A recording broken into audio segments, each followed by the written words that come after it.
Hello everyone, welcome back to Sunny Live Show and thank you so much guys for tuning in. I'm here to update you of what's going to happen on Skeem Saam from the 22nd to the 26th of June 2026 on Monday.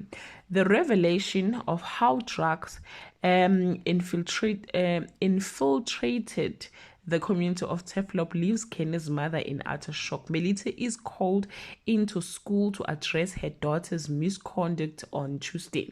Babeile discovers the identity of the drug dealer causing havoc in the community. Melita seeks medical intervention to address Jacques' issue on Wednesday.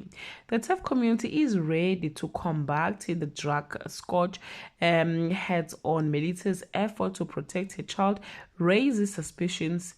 Matric Lena tried to inflict with Mr. Q, but he blows her off on Thursday. A dangerous power struggle between two mothers threatening to rip the community apart. Violence erupted in Charles Gulutu's shop, leading to brutal beating and rampant looting on Friday.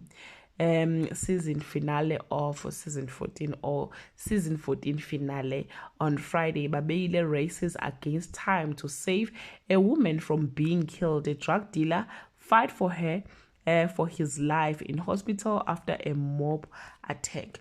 Well guys, that's all I have for today. You can leave your comment below and share your opinion. Bye.